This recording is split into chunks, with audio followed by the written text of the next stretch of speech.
A Hora do Pesadelo é a minha franquia de terror favorita, sendo que os três primeiros filmes para mim são verdadeiras obras-primas. E eu quero comentar para vocês exatamente o que eu amo dentro dessa franquia, que eu considero única e especial dentro de todo o universo do terror e de todo o universo dos slashers, né, desses assassinos, seja com poderes paranormais ou não, onde você tem simplesmente aquela mega caçada, esse jogo de gato e rato entre justamente os personagens, né? E que estamos tanto na onda, né? Com o retorno do Michael Myers. Temos o Terrifier novo, que eu inclusive falei aqui no canal. Então, vamos comigo aqui, o Luiz, do Monstros e Aventuras, nessa jornada. Sendo que eu adoro tanto que eu tenho dois livros falando sobre o material aqui, que é o Make-Off da Hora do Pesadelo da Dark Side aqui, gente. Olha só essa maravilha aqui, gente. Os meus favoritos aqui da minha coleção. E, inclusive, olha só, gente, aqui sai a contracapinha aqui. Não recebo o patrocínio da Darkside, mas se quiser patrocinar, por favor, esteja à vontade aqui, gente. Essa cena aqui é bem interessante porque no filme 4 ou 5, mais ou menos, existe uma cena bem bacana, onde é meio que mostrado que meio que as vítimas do Fred Krueger quase que são presas nele, meio que ele devorou aquelas almas, sabe? Então, destruir o Fred Krueger é libertar aquelas almas, na verdade, né? E o outro é o Terror no Divã, onde temos capítulos ligados aos 4 principais slashers, meio que definiram o universo do slasher ao longo das décadas, né? E o principal, e um deles é justamente do Fred Krueger aqui. Os outros aqui botou a Massacre da Serra Elétrica, o Halloween, né, e o Sexta-feira 13, né? Outros, todo grande clássico, né? Então, retomando aqui. O primeiro Hora do Pesadelo, que eu acho que define toda a estrutura da franquia, foi lançado em 84. E pelo Wes Craven, que ele tinha saído da faculdade de psicologia ainda por cima. E ele resolveu usar parte daqueles conhecimentos que ele tinha para pegar e produzir a obra. Antes disso, ele já teve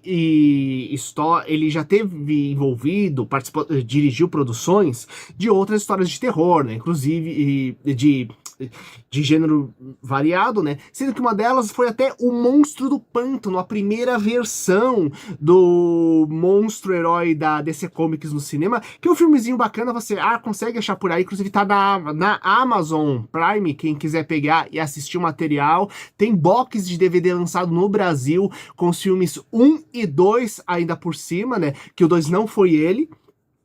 E que acaba sendo mais uma fantasia sombria do que um filme de terror de baixo orçamento, né? Sendo que tem uma nova versão, que infelizmente o Wes Craven morreu, não tem como ele pegar e fazer o material, participar, né? Mas tem uma versão nova que deve sair nos próximos anos, inclusive na nova direção da DC, né? Eu espero que seja bacana. E o que acontece? Participante especial aqui do nosso... E aí, minha querida Atena, tudo bem? Então, o que acontece? No meio onde o clássico era você fazer uma história, onde, numa cabana no meio do nada, você tinha quase o universo paralelo sombrio, né? Onde tinha um assassino lá, onde um grupo de adolescentes parava divertidamente, uma família, etc. Aqui não. Em Hora do Pesadelo, nós temos uma ameaça familiar num bairro de classe média dos Estados Unidos, na verdade, né? E não estamos falando de um assassino normal. Fred Krueger, quando vivo, era um assassino que era normal, inclusive era alguém da vizinhança que de repente o pessoal descobriu que era responsável pelos assassinatos, né? E o que aconteceu é que ele, morto, agora como espectro, ele é capaz de atacar no sonho das pessoas. Em outras palavras, você não está seguro, não importa onde, o quão pareça seguro e tranquilo o lugar, sabe? Então ele acaba tirando vários dos arquétipos, estereótipos dos filmes de assassino que tinha até então, do slasher que tinha começado no finalzinho dos anos 70, né? E dentro disso...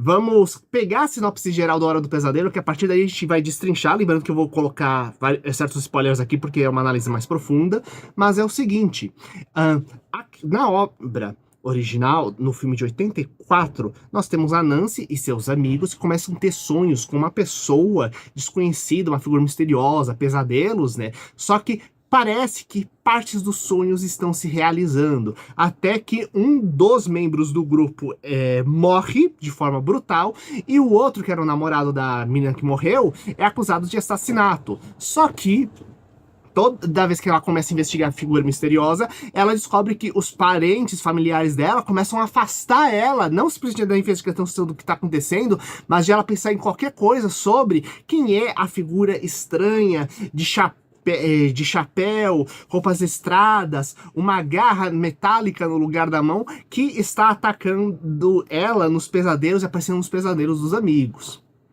Pois bem, a partir daí vamos destrinchar um pouco.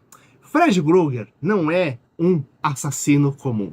Ele, quando ele era vivo, ele já tinha feito uma garra de metal, inclusive a primeira cena do filme é espetacular, mostrando com uma ótima trilha sonora todo o processo da forja dessa luva, que funciona quase como uma garra, né? Uma espécie de quase uma extensão do lado bestial dele para pegar e matar e torturar as vítimas, né? O que fica ainda mais nítido quando ele se torna um espectro, afinal aquela garra realmente é parte dele, diga-se de passagem, né?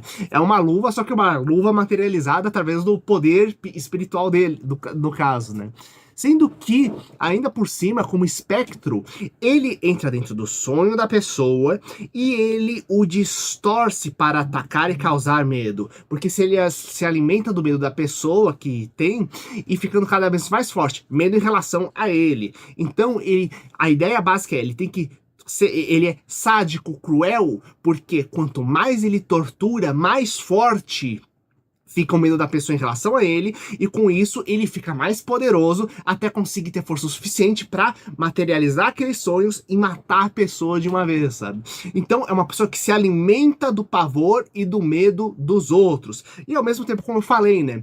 Ele faz brincadeiras demoníacas no meio do negócio, conversa de forma sádica e cruel com as pessoas, enquanto a maioria dos outros assassinos simplesmente não falava nada, inclusive o assassino ser quase mudo era uma característica muito comum dos outros tipos de filme, dos filmes slashers, né? Lembrando que os slashers bem parte do giallo, né? Que é a linha dos filmes de investigação, principalmente investigação de assassinato italiano, né, que estava bastante em voga lá nos anos 70, e o que acontece, apesar que é uma coisa muito mais policial, algumas vezes com um tom mais onírico, sombrio, e misturando uma coisa meio gótica com sombrio, com alguns assassinos estranhos, né? Então, parte da investigação no italiano é descobrir quem é o assassino e quem será a próxima vítima, enquanto nos slashers é muito mais um jogo de sobrevivência.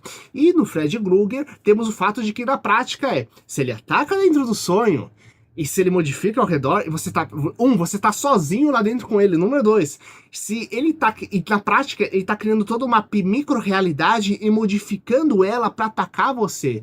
Pensa, é um assassino que cria um universo próprio dentro do mundo dos sonhos e modifica a própria estrutura do universo para pegar e te destruir. Olha só o nível do medo, o toque meio até de horror cósmico que está misturado na figura do Fred Krueger, seja ela intencional ou não. Acho que tem um pouquinho de intencionalidade no tipo, quando você vê a investigação que o Wes Craven fez pra fazer o personagem. Até o tipo de combinação de cores da roupa dele é feito justamente pra gerar uma coisa meio desagradável, pra enfatizar a estrutura do Fred, sabe? Cada aspecto, como foi feita a maquiagem dele, né? Que teve várias coisas. Não é simplesmente uma coisa de queimado, é uma deformação que deixa ele monstruoso, né? Então é mais do que queimado. Aquilo é quase a representação do lado monstruoso e sombrio dele, na verdade, no rosto, né? Tanto que não é feito simplesmente para emular uma queimadura real, mas lembrar sem ser, tanto que inclusive para não gerar preconceito em relação ao pessoal que pega e sofre queimaduras, né? Então, e por que isso? Porque você descobre no filme que o segredo que os pais da Nancy, da protagonista, e do resto do pessoal tem lá, é que eles mataram o Fred Krueger no passado, como eu falei, porque estavam matando as crianças, e o que acontece é que ele não tinha sido pego pela polícia. Então eles pegaram, mataram ele com fogo, e a partir de então, depois ele acabou se tornando um espectro que começou a atacar as pessoas, né? Não se dá muito bem o filme o motivo pelo qual naquela data específica ele começou a fazer os ataques, né? Mas isso não é necessário para você entender o que está acontecendo lá. E o detalhe é, A Nancy, no meio disso todo, ela tem um pai policial que ficou o tempo todo fora de casa e focado no trabalho. Ela tem uma mãe alcoólatra pra ajudar. Então, a vida dela já é bem perturbada. Ela tentando dar as amizades, conseguir as coisas. De repente, os amigos dela começam a ser tudo mortos e ainda tem essa figura aí em cima, sabe? E, como eu disse, né? Os sonhos começam a serem distorcidos para atacar os personagens. Então, a gente tem várias tentativas da Nancy ser morta e ela tentando reunir coragem e esse resquício de coragem sempre ajudando ela a pegar e evitar que ela seja atacada. Então, quando ela parte para tentar assumir realmente o controle dos seus sonhos, assumir o controle dos sonhos na prática não deixa de ser uma coisa em várias camadas diferentes, né? Inclusive sonho na verdade acaba se tornando uma espécie de controle da própria mente e dos próprios desejos, um controle sobre si próprio que ela praticamente quase não tem arremessado naquele meio lá, né? Então, a jornada da heroína, da Nancy, é uma jornada para ela entender quem ela é e mais definir quem ela deseja ser para a partir disso controlar como ela deseja ser a própria mente, a própria psique dela e a partir disso ter força realmente para pegar e lutar contra o Fred Krueger. O que é muito bacana, inclusive com várias discussões sobre a natureza do sonho, tanto científica quanto envolvendo outras mitologias que ocorrem dentro da história. Para até o grande combate final, que eu acho simplesmente espetacular, né? Onde realidade e sonho começam a se fundir loucamente, né? Tanto, inclusive, com tantas mortes que ele causou, né? Imagina o nível de poder que o Fred acumulou no final da história, né? Quando a gente pega e parte então para as continuações, no filme 2 a gente tem a segunda reviravolta, no qual é um homem, só que de natureza mais andrógena, que pega, é o protagonista do filme, o que já deixa um outro aspecto interessante, mas essa coisa do controle da psique continua. No terceiro, então, nós temos na verdade um coletivo com várias pessoas se reunindo dentro do hospital psiquiátrico tentando retomar o controle da própria cabeça, o que é bem bacana. E a partir do 4 para frente, a coisa começa a degringolar, onde essa temática começa a diminuir cada vez mais, e enquanto nos outros filmes a gente conhecia cada vez mais do passado sobre a morte do Fred Krueger, suas origens, apesar de que meio distorcidas, mas, bem, é um personagem macabro, né, e muitos outros slashers mal têm origem enquanto isso, então, só por isso, já na época, já era um grande diferencial. Mas as histórias seguintes acabam sendo muito mais, tipo, por algum motivo tirado do nada, o Fred Krueger ressurge, você tem que caçar aquele elemento específico capaz de matar ele, né? E os filmes são mais uma... Então, a partir do 4, muito mais uma desculpa pra mostrar um monte de séries mortes bizarras. Afinal, se ele distorce a própria realidade, né? Imagine o tipo de coisa. Eu acho que uma das mais insanas e que tá guardada na minha cabeça, acho que é do 5, se não me engano, é no qual um personagem que é viciado em videogame e no sonho ele é preso dentro de um videogame tipo Super Mario Bros. E ele acaba sendo morto pelo game dessa forma, sabe? Como se fosse um personagem sendo destruído pelos inimigos e coisas do cenário do jogo. Não isso é bacana, uma diversão legal, mas como eu disse, vai perdendo toda a questão da história, do desenvolver, de estimular alguma coisa de raciocínio do espectador, né? Sendo que o que acontece? Quando a gente vê a tentativa do remake, aqui a gente começa a entender um pouco, comparando o remake de 2010 com o original, porque o novo filme, ele acabou sendo um filme ok, divertido, mas que tem um décimo da potência. Em primeiro lugar, a garra, que é um dos principais elementos do Fred Krueger, que é um dos diferenciais dele, né, ela só tá lá, ela faz uma outra aparição, assim, mas sem ser uma coisa que seja recorrente e aprofundada ao longo do filme. Número 2, a gente tem essa coisa de atacar nos sonhos, né? De distorcer toda a realidade.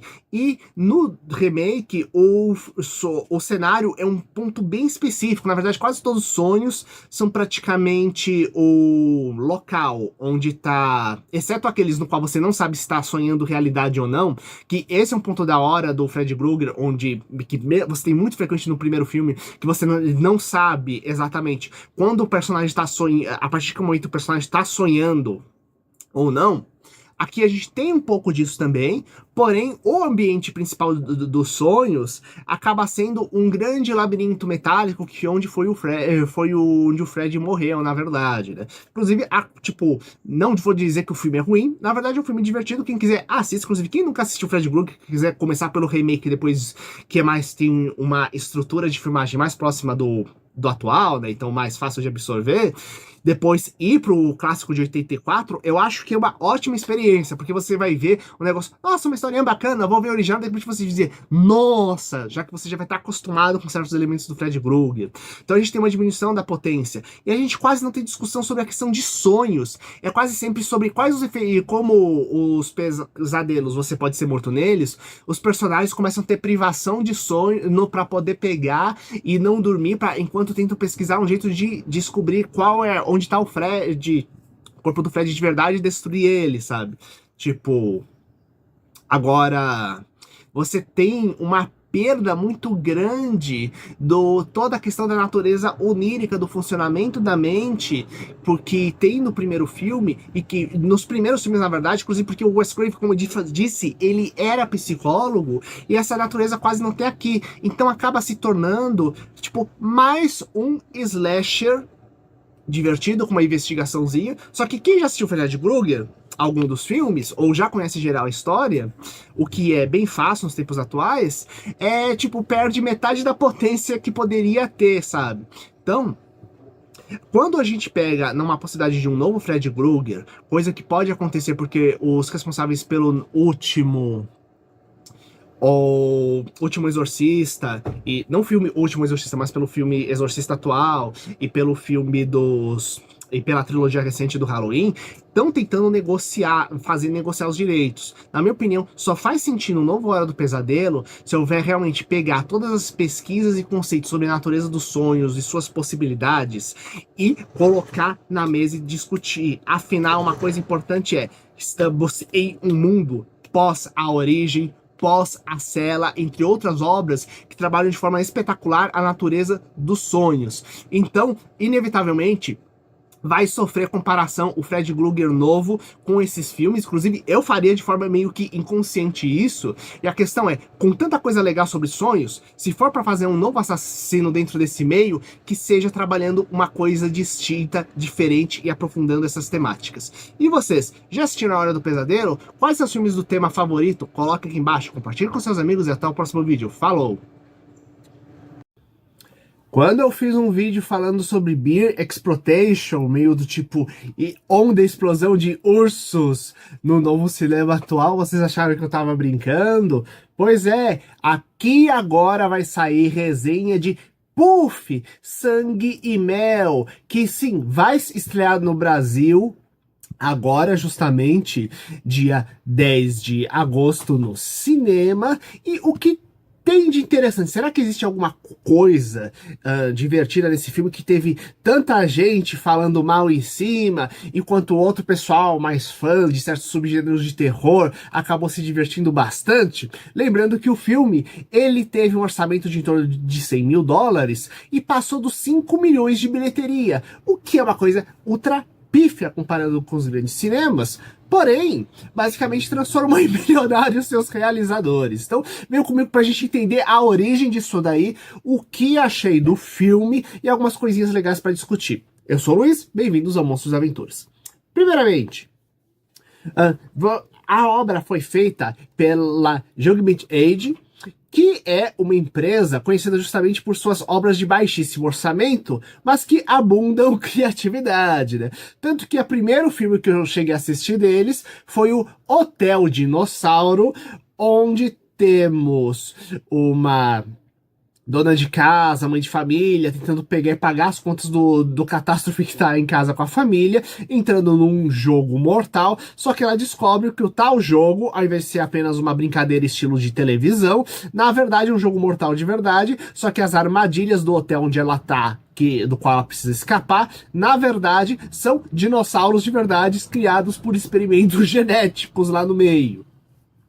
É um filme que, inclusive, você acha por aí sem problema pra você. Eu acho que, inclusive, tá de graça em alguns, tipo, em alguns sistemas de streaming, né? É aquela coisa pra você pegar, passar a sessão da tarde. É um roteiro que daria um filme, um episódio de Power Rangers de 20 minutos, só que arrastado pra até virar um longa-metragem, mas tipo de diversão, bobinha pra pegar e relaxar a cabeça, sabe?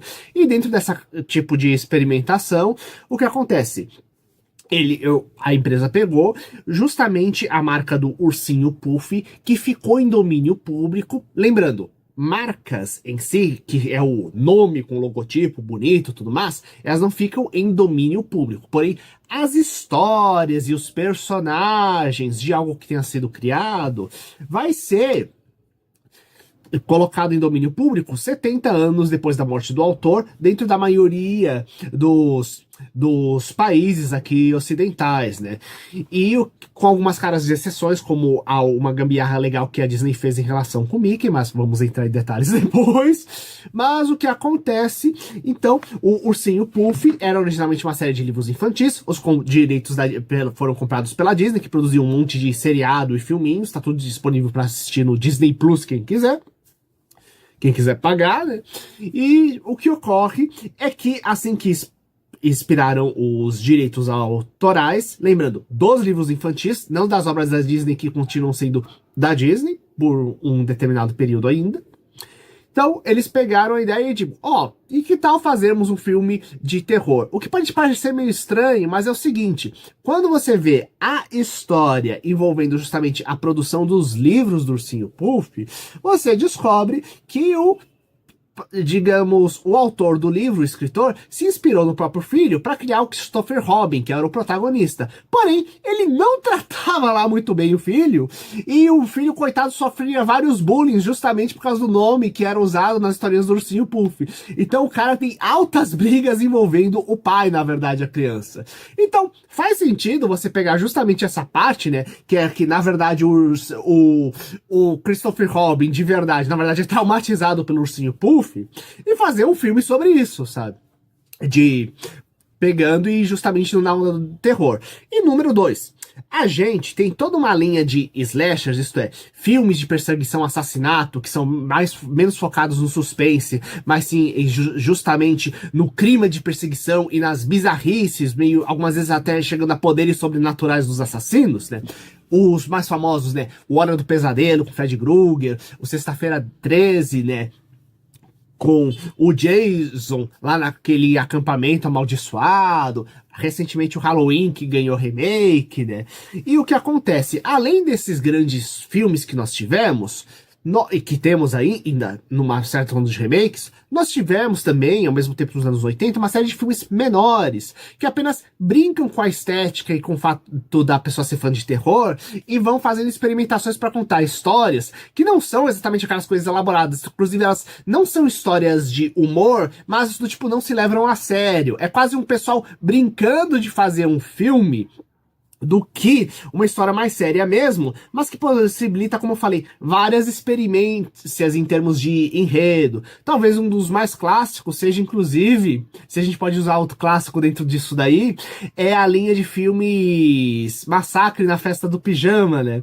Onde temos justamente um assassino diferente em cada filme, usando uma arma cada vez mais bizarra, perseguindo garotas, né? Mas que realmente, ao invés de ser uma história séria, é uma bobeira pra pegar e você relaxar, passar a tarde, etc. É aquela coisa que eu falo de sensação de montanha-russa, de você estar seguro enquanto a coisa tá... enquanto você pega e vê aquela coisa de terror indo. Então, nem sustos você vão achar no filme, nem a questão de suspense, de perseguir, de ver quem é o assassino e tudo mais. Não, é muito mais cenas de ação e perseguição e o gore da matança associado. Então, vamos falar exatamente qual é a trama. Aqui, Christopher Robin é um garoto que, quando pequeno, encontrou criaturas mutantes no meio da floresta, se é de origem científica, sobrenatural, alienígena, não sabe, só sabe que são seres bizarros, e que são seres humanoides, só que com traços de animais, cada um de um animal diferente. E o que acontece, quando ele ficou adulto, acabou tendo que sair para fazer faculdade, e quando ele retorna, descobre que as criaturas piraram, e aquelas que sobreviveram até onde dá a entender, apenas o urso puff e o porco leitão, que aí tá mais pra um javali, sobreviveram e viraram monstros assassinos enlouquecidos, devido a um evento que pegou e teve na floresta, né? Dá pra gente até pensar se realmente foi um evento natural, já que eles não são exatamente criaturas naturais, ou se foi algum evento sobrenatural, ou se o tal inverno que causou o caos, foi algum evento sobrenatural, inclusive tá atrelado à origem do personagem. Viu só como até um pequeno detalhezinho dá pra pegar e até criar uma ambientação legalzinha no processo? Aí então o que acontece é que ele acaba sendo perseguido por eles. Dessa forma, aquilo que eu contei agora acaba sendo os 10 primeiros minutos de filme e que acabam formando um curta-metragem por si só bem feitinho. Uma primeira metade feita em animação, onde começa quase como se fosse um livro desenhado à mão bonitinho, que vai ficando cada vez mais macabro à medida que as criaturas elas enlouquecem, né? E depois entrando no forma natural do filme, que é o live action, com Christopher Robin pegando, visitando a antiga Floresta Encantada, vendo que tudo tá devastado, e o local de habitação dos bichinhos, gente, é muito bem caracterizado até, a forma como as árvores, né? Uma coisa legal é que a gente não tem uma madeira pegada na outra, né? É como se você tivesse troncos inteiros e ramos de árvore, tudo alinhados de forma a criar casas complexas, sabe? Mostrando que eles não são exatamente... que aquela coisa é quase como se mesclando ao cenário, sabe? E vai ser reutilizado em outras vezes ao longo do filme, né? Então, essa parte é bem interessante. Dá até pra gente pensar esse início, né? Como uma forma de você pegar e repensar até onde você vai visitar suas coisas com nostalgia do passado, né? E descobre um monte de problemas que você não lembrava ou queria esconder ou deixou pra trás, sabe? Aquela coisa. Tanto a famosa, a gente fala, né? Teste de 15 anos, que você vai atrás de uma coisa que você gostava muito no passado e você percebe que não gostava mais ou que era, ou que você acha muito ruim agora, né? Ou pior, tem vários traumas do passado que você deixou de lado e quando você vai visitar aquilo, você começa a emergir e não sabe como lidar com ele, sabe? Então, e como a nostalgia muitas vezes é um verniz em cima disso, mesmo na ideia, né, o Christopher Robin com aquela ideia, não, esses são os bichinhos fofos que eu tinha tudo mais, né, você se pergunta até onde isso fez com que ele fosse preso ao invés de pegar e conseguir fugir direito das criaturas lá no meio, sabe? Inclusive, gente, são umas criaturas mó bizarras, né, impressão que, tipo... A impressão que dá é que, cadê os pais dessa criança quando ele era um jovem brincando no meio do mato com seres mutantes? Cadê o pai dessa criançada, sabe? Então dá pra fazer essas pequenas reflexões desse início. Depois disso, o filme, ele acaba indo numa onda mais de slasher genérico, onde tem uma garota, a Alice, que é perseguida, que sofre uma série de perseguições de um criminoso, né? E ele vai, e após o cara ser preso, ela vai com as amigas pra um retiro, entre aspas, pra poder pegar e relaxar a cabeça, né? Provavelmente devem ter ido pro lá porque devia estar em baixo preço e ninguém viu as notícias de assassinato que estavam tendo na internet, né? Inclusive, essa é uma das questões importantes do filme, que é o seguinte, tem algumas coisas que são bem exageradas que aparecem ao longo do filme, e é justamente para aquela brincadeira, olha, isso é só um filme, não estamos levando a sério, os efeitos especiais, tudo mais é detalhado, com aquele sangue, etc. Mas pra você que é fã de horror, você sabe que isso aqui é tudo uma grande brincadeira, sabe? Então esses exageros no meio acabam virando piadinhas pro cara que é fã desse terror mais trecheira, né?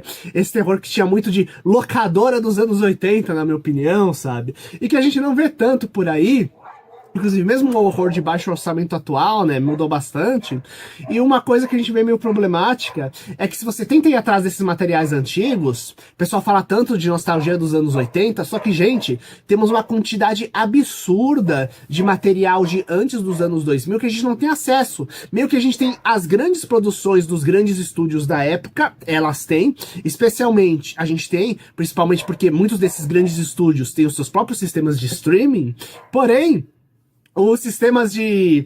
a maioria da produção é quase perdida, tanto que você acha muito material na internet que alguma boa alma pegou e deu uma upada na época dos VHS e botou na rede, mas tem muito material que nunca foi, inclusive, lançado de VHS, que tinha no cinema dos anos 70, muito filme B, sabe? Então, muita produção menor sendo perdida, né? Só que, gente, o negócio formou gerações, né? Então, imagina o quanto de cultura dá pra você entender certos períodos culturais legais, você acaba deixando de lado. Então, retornando ao filme e mostrando que mesmo uma coisa, que teoricamente é um filme ruim de terror para passar o tempo, pode apresentar altas discussões se você pegar e começar a entender um pouquinho do contexto das coisas, a gente vai ter então as altas perseguições envolvendo o ursinho Puff e o Leitão atrás das meninas, né, que estão tentando pegar de qualquer jeito escapado de lá, assim como libertar o Christopher Robin. Sendo que uma coisa interessante, lembrando, aqui eu não tô contando a história inteira, aqui é sem spoilers, quem quiser ou assistir o filme, ou tem site aqui na internet, canal contando o filme todo, né. E o que acontece? A gente tem, então, a caracterização dos dois assassinos. Um, que é o meu favorito, é o Leitão, que aqui realmente, se lançasse um filme só o ataque do Homem Javali, eu acho que já seria divertido, né, por exemplo, porque ele realmente tem uma máscara de Javali divertida, divertido no sentido de macabra para um filme de terror, né, usando correntes e martelos para poder pegar e atacar suas vítimas, dando uma caracterização própria na perseguição dele. E, número 2, o Ursinho Puff, ele é caracterizado, na verdade, como ele sendo super forte e tendo desenvolvido uma espécie de sadismo quando a mente dele enlouqueceu. Então ele ataca usando várias técnicas diferentes, né? Porém, ele acaba não saindo disso. Ele acaba virando quase um slasher genérico, já que muitos dos personagens de filmes de terror, muitos slashers, assassinos, eles acabam sendo uma força que justamente é meio sobre-humana e acabam sendo sádicos, né? Então, tipo, acaba sendo meio genérico, né? Inclusive, mais pro final, a gente vai meio que poderes e habilidades que a gente nunca viu do Puff, ajudando a criar aquela onda de que, tipo, gente, esse filme é uma grande brincadeira de fã de terror pra fã de terror, sabe? Então, nesse sentido, se você não tá atrás de um filme de susto, não tá atrás de um filme de suspense investigativo, mas quer só algo pra passar o tempo, e você gosta daquelas coisas sanguinolentas dos anos 80, então aqueles filmes menores que só quer dar uma relaxada, é uma boa pra você pegar e ver, especialmente se você gosta de filmes slashers e tá querendo assistir algum e realmente em cartaz no cinema vai ser o único no momento, sabe? E uma coisa importante, ele não é remake ou reboot de qualquer filme antigo, né? Ele pelo menos é uma coisa nova, como Terrifier 2, por exemplo, o próprio Terrifier que eu comentei aqui no canal, também, então é alguma tentativa de inovação no meio.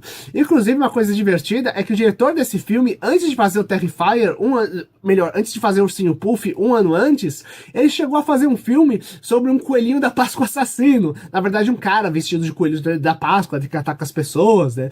Já, além de ter dirigido outros filmes da empresa, como o próprio Hotel Dinossauro, como eu falei. E devido ao sucesso absurdo que fez, afinal, você injeta um dinheiro e retorna mais de 10 vezes mais, né?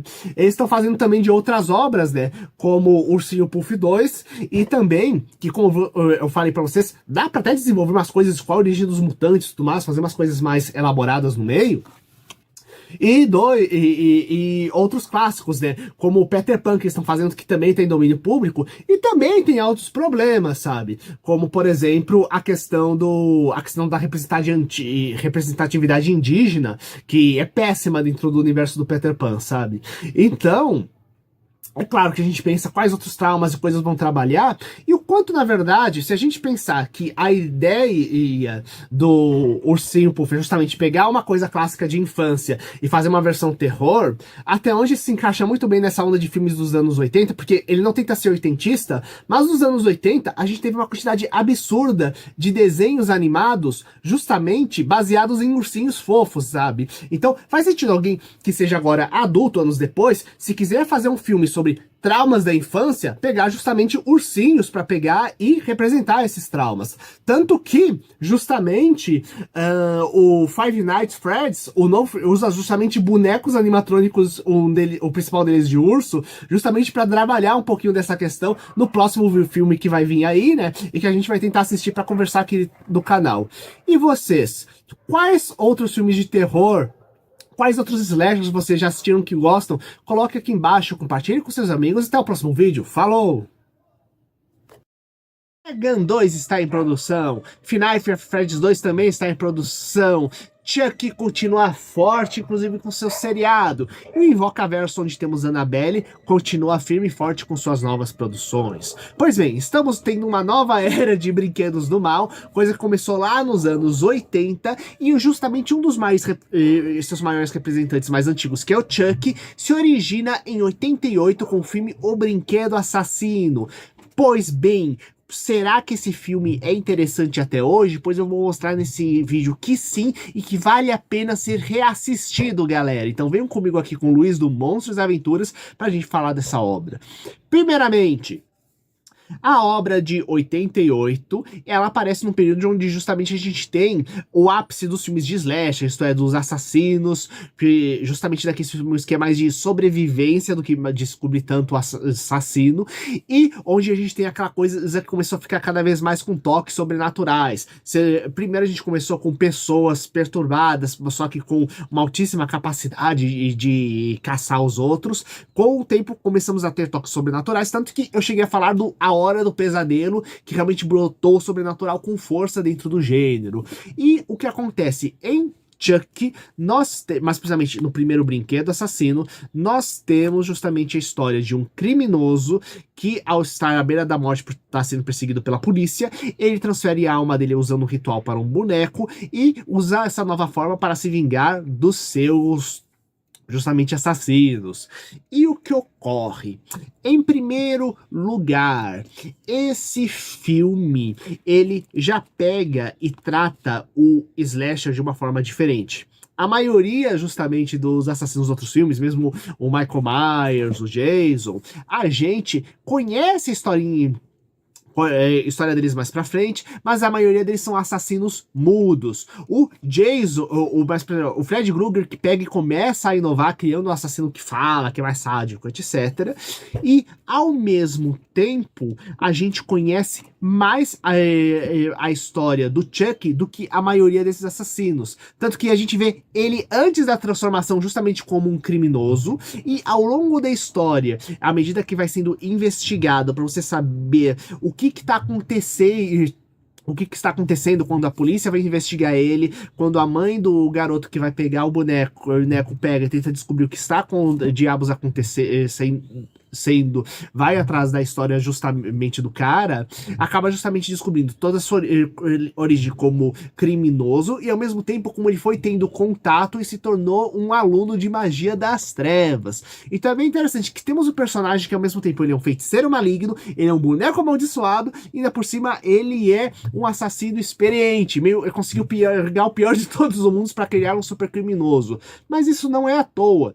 Se pensarmos bem, essa história ela acaba trabalhando muito com o conceito de corrupção, mais precisamente de proteger as crianças da corrupção. Porque o que ocorre? Aqui, a verdadeira protagonista é a mãe do rapaz, a mãe do garoto que vai pegar o boneco, onde ela tem uma série de problemas pra cuidar do garoto, porque ela é mãe solteira, não tem grana o suficiente, tá tentando dar o melhor pro filho, quase não tem tempo de ficar com ele, nem tempo de pegar e cuidar das coisas, sabe? E o que acontece é que não deixa de ser um pouco uma fábula sobre a exposição da criança a todos esses problemas, e a gente tentando lidar como pai, pegando isso. Não que eu seja pai, eu tenho só os meus cachorrinhos. Eu sou tio no momento. E o que ocorre? Já lidei com a pediatria durante um tempinho. Então, o que ocorre? Aqui, nós temos justamente o drama, o maior terror é uma mãe tentando descobrir o que aconteceu com o próprio filho. Sendo que o que acontece? No início, quando o boneco vai para as mãos da criança, em primeiro lugar, a gente não vê o boneco se mexendo praticamente. Temos uma outra cena que sugere isso. Aquilo que a gente vê é a criança conversando com o boneco e sem resposta, como se fosse um boneco normal, né? Então, quando aparece os sinais de que alguém muito pequeno, mais ou menos o tamanho da própria criança, que é justamente o tamanho do boneco, do tamanho da própria criança, inclusive, pega e começa a cometer os assassinatos, a gente tem aquela coisa, será que é o boneco mesmo que está cometendo os assassinatos, ou será que a alma do feiticeiro que foi pro boneco, na verdade não tá influenciando a criança para cometer aquilo, ou mesmo possuindo a criança de alguma forma, sabe? O que faz sentido mais pra frente do filme, quando justamente Mente o feiticeiro, ele tenta inclusive sair do corpo do boneco e conseguir um corpo humano novamente. Retornando então. Então, quando a polícia começa a analisar os casos, o primeiro suspeito acaba sendo justamente a criança. E que se de um lado existe o horror inicial da mãe por aquela suspeita em cima, do outro lado aquele horror se torna assim um medo, tipo, será que minha criança está enlouquecendo? Só que a outra optativa é tão grave quanto, que é tipo, meu Deus, tem um boneco amaldiçoado atormentando meu filho e matando gente que pode matar ele, sabe? Então é muito um filme sobre a mãe tentando proteger o filho do caos da violência ao seu redor. Inclusive, a gente vê que, olha, a luta contra o criminoso no início ocorre justamente numa loja de brinquedos, a origem ilícita também, temos uma origem ilícita do boneco, a questão dos noticiários de televisão e o medo da criança ser exposta justamente a essas notícias macabras também, sabe? Então, mesmo a criança que deveria estar na escola e de repente ela começa a ser desviada pelo boneco para ir em cantos onde ela não devia ir, eu acho que mostra muito sobre essa questão do desejo de proteger a criança e dos vários perigos que tem ao redor disso, sabe? E então, a mãe acaba embarcando numa jornada dupla, porque ela está tentando descobrir o que está acontecendo com a criança, e ao mesmo tempo ela tem que passar essas descobertas para a polícia, informar para eles e conseguir que a polícia também ajude ela, já que ela não é uma detetive. E dependendo dos cantos sombrios onde ela tá, ela precisa de ajuda policial para se defender, senão ela vai ser morta lá no meio. Então, temos toda essa dualidade entre a mãe e o principal policial da história, inclusive meio conflituosa, com o cara acreditando que ela tá, na verdade, enlouquecendo, como aconteceu com a criança, antes de entender realmente o que aconteceu, o que é difícil de lidar, diga-se de passagem, sabe? Até culminar justamente na grande batalha final. E é uma batalha, inclusive, alegórica muito boa, porque é o seguinte, o cara comete assassinatos como um boneco, só que, do tipo, ok, o boneco foi apenas uma coisa temporária, eu preciso ir para um corpo humano de verdade agora voltar a ser gente. E ele acaba descobrindo que, devido a uma série de questões ritualísticas, somente o garoto pode ser o receptáculo dele, justamente por ser o primeiro que pegou e entrou em contato conversou diretamente com ele quando ele pegou e voltou à vida como boneco. Então, a gente tem literalmente uma batalha, uma mãe batalhando pela posse da alma do filho para não ser corrompida por um criminoso, sabe? O que é extremamente bacana. Fora os efeitos especiais, que não envelheceram nada, na minha opinião. Quando a gente pega as expressões do boneco, a forma como ele se move, inclusive como temos todo um suspense dele não se movendo até o meio com as mortes apenas dando os detalhes aqui, e mesmo assim, não mostrando o boneco, assim, são mortes espetaculares no cinema, então são verdadeiras, assim, mostrando, e não é simplesmente morte por entretenimento puro, mas para mostrar como é cruel, na verdade, aquele boneco, e mais precisamente como aquele criminoso não é simplesmente dando uma facada nas pessoas. Ele é inteligente, ele é calculista, ele não é simplesmente um bonequinho que você vai chutar. Não, ele pega e usa várias técnicas de estratégia para eliminar seus alvos e não ser pego. Inclusive porque, como eu disse, ele era um criminoso mega famoso que aparecia na televisão, né? Então, além do lado sombrio da magia das trevas, magia que inclusive impede o boneco de morrer de várias formas, como inclusive é explicado quando eles encontram o policial e a mãe do rapaz, o professor de magia justamente do Chuck, eles acabam. Isso tudo culmina numa mega batalha final, lutando de várias formas diferentes. O policial, o ajudante do policial e a mãe do rapaz para tentar conseguir pegar e destruir de vez o boneco. E eu acho bem legal porque ele filme extremamente redondinho e resolve todas as questões colocadas lá dentro, sabe? Há tanto que nas continuações, na prática a maioria das continuações envolvem algum tipo de ritual ou algum tipo de detalhe curioso da magia do Chuck para trazer ele de volta, do que realmente pegar e ter um buraco para continuação. O filme ele é bem redondo, assim, o filme ele é bem fechado e conexo entre si, e ele gera todo esse desenvolvimento de personagem. E a gente pode pensar até onde também a gente não tem tanto desenvolvimento da mãe que começa a pegar essa estrutura com o filho, entender melhor as demandas dele, tomar um pouquinho mais cuidado da procedência dos brinquedos. Gente, vejam se tem o selo de Imetro dentro dos bonecos que você compra para suas crianças. O que médico, ou como médico é sério, gente. Como também, diga-se passagem, vai precisar de muita terapia essa criança para poder pegar e resolver esse problema. E ao mesmo tempo, a gente também tem uma certa evolução do policial, que na minha opinião ele começa a ficar cada vez mais empático justamente com a mãe.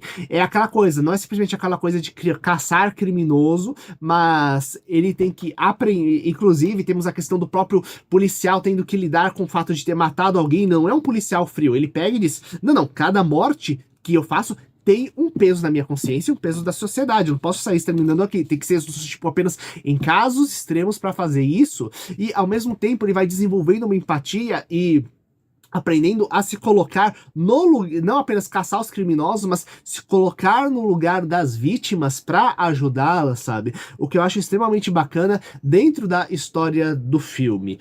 Tudo isso, ainda mais contando com uma fotografia maravilhosa e ótima edição de filmagem, que deixa o filme misturando uma mistura de ação com suspense no terror, faz com que ele vale a pena até hoje ser assistido. E eu quero saber de vocês, quais outras obras clássicas vocês também consideram como tendo envelhecido muito bem até os dias de hoje? Coloca aqui embaixo, compartilhe com seus amigos e até o próximo vídeo. Falou! Será o filme mais assustador do ano? Será que tem alguma história por trás de tantas cenas de efeitos de destruição que foram elaborados por filme?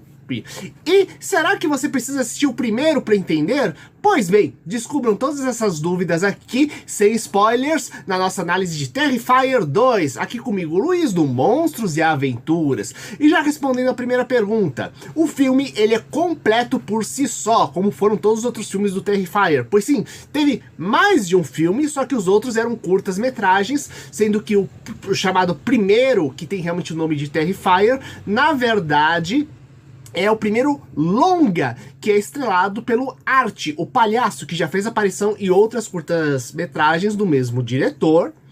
E que aqui ele está perseguindo duas crianças, mais precisamente dois adolescentes, que estão tentando superar o trauma de terem perdido o pai, e existe um certo estranhamento, mais precisamente um desejo misterioso do palhaço assassino de pegar e capturar essas duas crianças. E nós temos aquilo que é bem interessante, que ao longo do filme vamos tendo pequenas pistas de qual é realmente essa natureza sobrenatural do palhaço, ao mesmo tempo que ele vai deixando um grande rastro de carnificina no processo.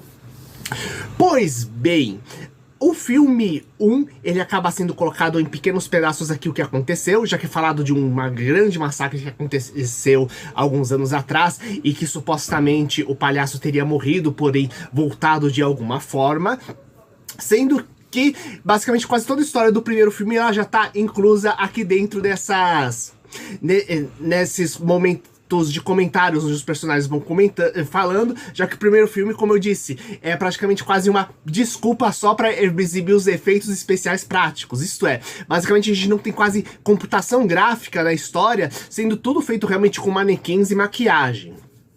Outro ponto importante também é o que exatamente é Terrifier? Será um filme muito pesado? Pois bem, sim, ele é meio pesado e a questão de história também, ela acaba sendo, apesar de bem leve, isto é, tem pouca história, mas ela tem algum papel dentro do filme pelo fato de que ele faz parte de duas linhas estéticas importantes na história do cinema e que surgem nos anos 80. Tanto que o próprio filme, ele usa ângulos, formas de contar história, certos clichês narrativos, certas ideias e conceitos e mesmo certas escolhas de trilha sonora e de certos efeitos de letreiro tirados diretamente dos anos 80. Não sentido de simplesmente homenagear, mas mostrando que é justamente dessas duas linhas, que é o slasher e o splatterpunk. Explicando um pouco, o slasher é aquela linha bem famosa dos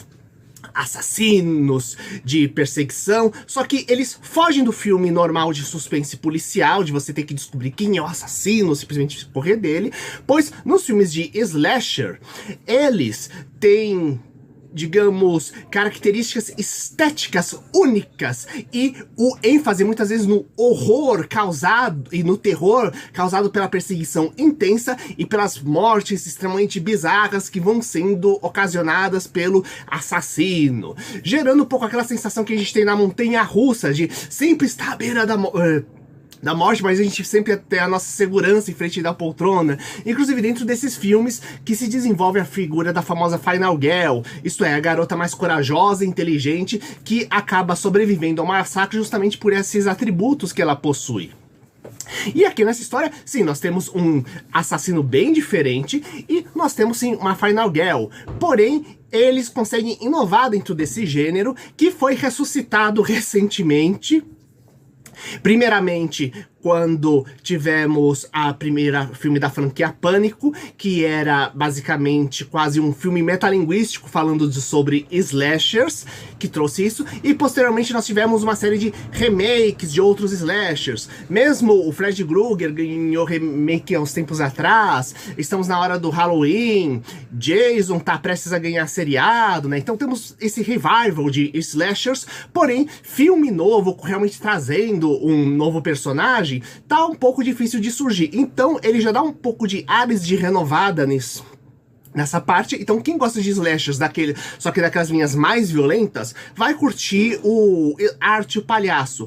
Inclusive, uma das inovações é que ele tem uma parceira que algumas pessoas podem pensar, ah, é tipo uma Arlequina. Na verdade, ela é muito mais uma espécie de demônio guardião do Arte, quase como se fosse um espírito maligno que ajuda a proteger ele e dá os poderes sobrenaturais. E uma coisa interessante do filme é o seguinte, muitas obras de terror acabam se perdendo, fazendo com que os poderes surjam do nada, mas aqui dá pra entender que as habilidades dele estão levemente acima do humano, digamos assim, de percepção, resistência, força, velocidade, né?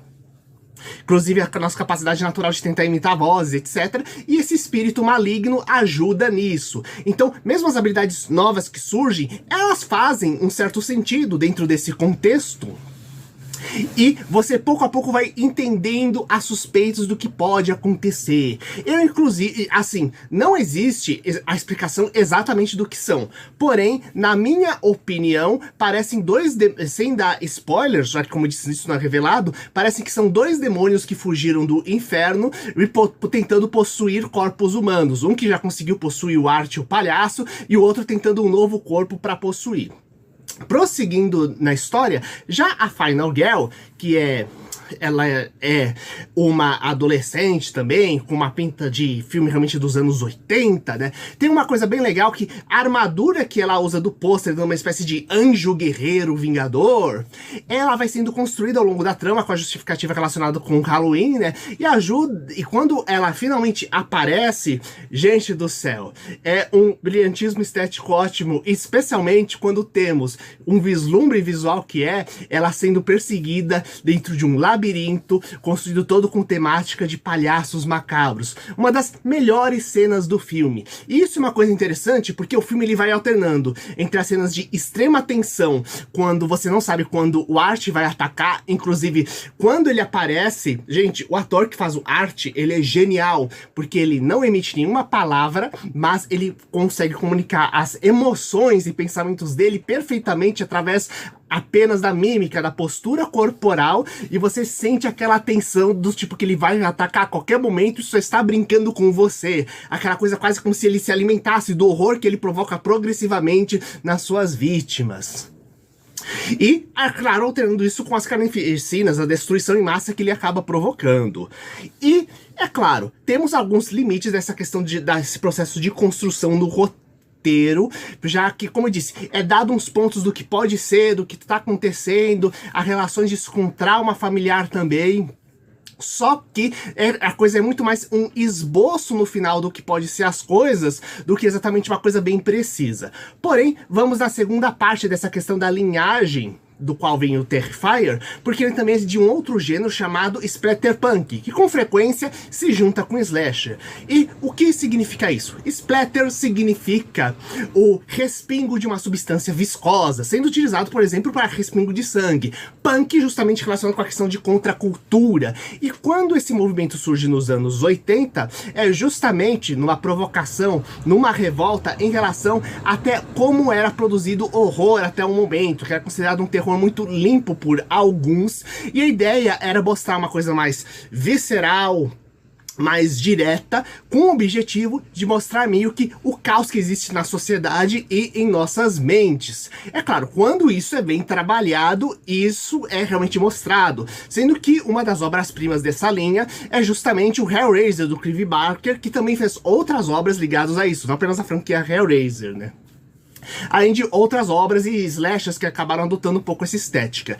E essa questão de você usar isso como uma metáfora e uma forma de você sacudir você para a questão de problemas e caos sociais acabaram sendo utilizados no filme. Não numa trama super profunda com uma grande crítica social, mas uma cutucada leve que vai sendo feita ao longo do filme, onde temos a questão do caos familiar que vai crescendo cada vez mais dentro da família. Mesmo as crianças dão uma impressão que elas são um pouco largadas, nunca tiveram uma terapia, coisa do tipo mais profunda. Melhor, até tiveram, mas a impressão que dá é que foi trocado logo por uma cacetada de remédios para eles tomarem, ao invés de ser uma coisa mais contínua, já que nós não vimos inclusive nenhuma consulta médica para eles refazerem as doses do remédio, por exemplo, ao longo da história.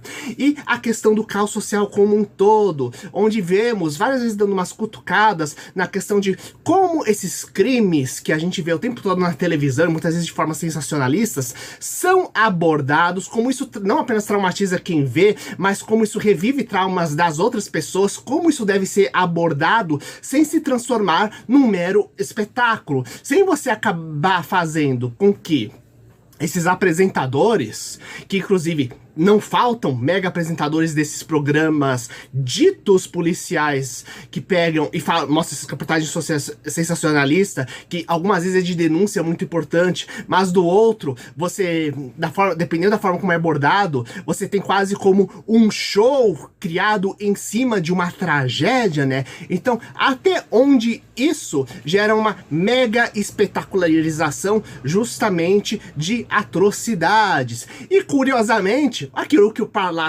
tio Palácio faz é justamente espetacularizar a atrocidade. Então, até onde, na verdade, os nossos artes, os palhaços do mundo real, não são esses apresentadores que saem do eixo que deveria ser o jornalismo e acabam pegando e transformando num showzinho midiático justamente essas grandes tragédias que a gente vê na televisão, quando a televisão acaba transformando num show de circo coisas horríveis ao nosso redor, ao invés de informar ou dar dicas de como a gente pegar e lidar com isso, sabe?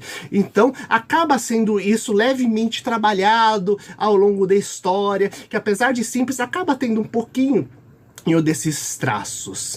Sendo que, no final das contas, tudo acaba funcionando como um mega experimento estético, tendo isso como base, e apesar de ter cenas pós-créditos, o filme ele é completo por si mesmo, então dá pra você pegar e assistir, sem precisar dizer, nossa, eu vou ter que aguardar a continuação para isso, apesar de que, quem gostar, o filme 3 já tá em pré-produção, inclusive discute-se até ele fazer uma coisa grande em 2 partes, com muito mais violência, sendo que o filme em si, na minha opinião, ele só é indicado se você gosta muito de filmes slasher, só que numa pegada bem mais hardcore, ou se você é filme de terror como um todo, inclusive aqueles de terror mais extremos, e que dar uma oportunidade para uma experiência um pouco diferente. Então, meus amigos, essa é a minha opinião. Coloca aqui embaixo, compartilhe com seus amigos e até o próximo vídeo. Falou! Olá, fãs de ficção científica, terror e monstros. Aqui é o Luiz do Monstros e Aventuras, trazendo para vocês a análise sem spoilers de um filme que inicia a onda que é um subgênero menor, mas muito apreciado, de monstros que na verdade são espantalhos assassinos. Eu estou falando de A Vingança do Espantalho, também conhecido como A Noite do Espantalho, de 1981. E vai o agradecimento agora pro escritor e amigo meu, Ogan Tanda, que é um dos inspiradores desse canal, né, que pegou e mandou a dica de eu fazer o quadro Filmes que Marcaram Nossas Vidas. E como esse filme é um dos primeiros slashers, começando justamente em 81, então é um dos primeiros terrores que inicia os anos 80, que tá no início da onda do slash, então ele pega diretamente as influências que fazia pouco tempo que tinha sido lançado, de O Massacre da Serra Elétrica, o Halloween, Sexta-feira 13, e ainda por cima está justamente nas raízes do gênero do boneco assassino como um todo, afinal o espantalho não deixa de ser um boneco. Então venham comigo para esta jornada e lembre de colocar aqui embaixo os seus filmes de terror de bonecos assassinos e de espantalhos favoritos. Vamos nessa! Primeiramente, esse filme, ele foi dirigido pelo diretor Frank Lita, que era mais conhecido por causa dos livros de terror dele dos anos 70 e que só agora estão sendo trazidos no Brasil pela Dark Side, sendo que, por demais, o que esse filme tem de sinopse? Aqui nós temos um rapaz com deficiência intelectual, só que super bonzinho, porém existe um pedaço da cidade rural dele, não a cidade toda, mas um pedacinho da cidade, que não gosta dele, que tem um alto preconceito, que considera que ele pode ser um psicopata, um assassino, etc. E o que acontece? Ocorre um acidente e o rapaz, ele é executado impiedosamente justamente por esse grupo de pessoas que quer fazer justiça com as próprias mãos, né? Porém, é mostrado que, na verdade, foi um acidente que ocorreu, e o que ocorre é que esse grupo é julgado por assassinato. Porém, ele sai ileso do julgamento, e dando uma ludibriada, inventando algumas coisas, modificando as coisas que ocorreram, né, pra poder pegar e sair bem, mostrando que foi, na verdade, em autodefesa que eles mataram o rapaz. Porém, eles começam a ser assassinados um por um. E aqui fica a grande coisa do filme, que ele, mais do que ser um filme de terror, ele vai numa direção mais de um suspense sobrenatural, e que, na verdade, ele tem 3 hipóteses diferentes. Tem o fantasma associado a um espantalho, já que havia um espantalho associado diretamente ao processo da morte do rapaz, e que passa a assombrar eles. Número 2, tem um assassino atrás deles, querendo se vingar do rapaz, afinal tinha gente querendo justiça na cidade por causa disso. E 3, temos, na verdade, eles enlouquecendo, e o que acontece é que eles acabam caindo em acidentes mortais por causa justamente da tensão de não apenas terem matado alguém, né, mas a questão, alguns pela culpa de terem matado, e um deles pelo fato de que aquilo é meio que o ponto-chave do desejo, na verdade, de exercer domínio sobre os outros, sobre matar através da morte, basicamente, que ele acaba ficando quase que tomado por essa parte de demônio interior, se tornando realmente um assassino serial posteriormente. Então, essa é uma questão bem importante, porque não estamos falando de um grupo de gangsters que vai matando pessoas, ou de um grupo de multimilionários que pega e, como tem muito poder, o famoso poder corrompe, está causando problemas na cidade. Não, estamos falando de cidadãos comuns que têm seus empregos e seus respeitos razoáveis dentro da cidade, e que, movidos pelo preconceito e por aquilo que eu gosto de chamar de síndrome de pequeno poder, né, de você ter toda a sua autoridade restrita dentro do seu cantinho, e o seu pavor de perder aquilo, e sua incapacidade de assumir seus erros e preconceitos, faz com que você fique cada vez mais perturbado perante a realidade, né? Então, tudo isso é trabalhado dentro da história, né? De como tudo isso se soma, né? Justamente desses preconceitos e incapacidade de autoavaliação, acaba transformando você num vilão, num monstro tão ou mais perigoso quanto qualquer criatura sobrenatural, na verdade, né? Quase como se o espantalho fosse uma espécie de herói do filme. Podemos dizer que ele é um anti-herói até? Apesar que, como eu disse, é sem spoilers, não vou dizer o que é o final da história. Mas, prosseguindo, a gente tem que lembrar que o filme, não vamos usar aquela coisa, nossa, então o rapaz do meu lado tem que se modificar para ele não ficar assim. Não, não, não. O filme tá falando justamente de você e eu, e qualquer um que estiver, a pessoa que estiver assistindo, não, justamente de não julgar a pessoa do lado, mas de se julgar e se avaliar para não se deixar devorar pelos próprios preconceitos e se transformar numa criatura dessas. Porque isso mostra que, na verdade, isso pode acontecer com qualquer e de como você pode ser, inclusive, manipulado pelos outros para se tornar alguém desse tipo. Então, realmente, esse processo de autorreflexão e meio do tipo, os amigos tudo, os inimigos a lei, não é bem assim, na verdade. Uma obra que vai ficando cada vez mais interessante. Inclusive, porque uma outra coisa, quando a gente pega terrores de cidadezinhas do interior, né, a gente pode pegar e sempre desenvolver aquela coisa de meio folk horror, aquela coisa do histórias folclóricas, ou mesmo causar um certo preconceito em relação àquela cidade. Não, ela é daquele jeito porque é mais distante das coisas. Não, não, aqui é simplesmente um ambiente no qual ocorre a história e provavelmente é desse jeito porque várias histórias de slasher da época, a maioria era justamente de cantos afastados da cidade. Tanto que aquilo que, mesmo o Michael Myers do Halloween, ele tá num sanatório, afastado de tudo, e foge para atacar a cidade. Quem realmente vai quebrar esse paradigma de forma bem importante vai ser, posteriormente, o Fred Krueger na Hora do Pesadelo, né? Quando ele vai criar, na verdade, a coisa toda ocorrendo numa cidade de classe média alta no interior urbano normal, né? Mostrando que o perigo tá logo do lado, ao invés de num localzinho distante, né? E aqui, a cidadezinha, ela não é um local mal assombrado, um local horrível. Não, inclusive, esse é o legal da fotografia do filme, porque ele mostra o que o local é alegre, colorido, com uma luz bem suave, sabe? Tanto que, enquanto o rapaz tá vivo, realmente o rapaz que é o Bubba, né? Ele pega e as coisas estão alegres, tranquilas, etc. Apesar de ter um clima meio sombrio entre esse grupo, né? E o que acontece? Depois que ele é assassinado, após a primeira meia hora do filme, e que é uma meia hora que ela não enrola, porque realmente tem toda a tensão de quando vai acontecer aquilo, depois vai aumentando a quantidade de cenas noturnas, né? Até a ponto de termos filmagens onde é basicamente só os assassinos quase em close e a parte toda atrás escuro, todo em preto, tomados cada vez maior pelo pavor, né? Mostrando que aquela coisa que a escuridão na verdade não tá no local, tá dentro deles. O que eu acho bem legal, e eles mesmo provocando isso tudo.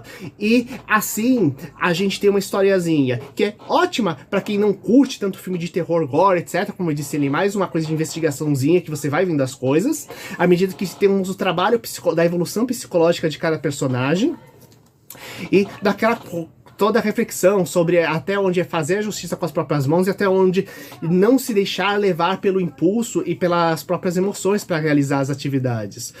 E aqui fica inclusive uma pergunta se vocês querem outros filmes de espantalhos assassinos sendo trabalhados no canal, além de termos um vídeo só sobre bonecos assassinos também, inclusive um sobre a primeira boneca e as primeiras bonecas que podem ter inspirado as primeiras grandes histórias de terror da forma como a gente conhece, envolvendo bonecas sobrenaturais. Então, se gostarem, coloque aqui embaixo, compartilhe com seus amigos e até o próximo vídeo. Falou!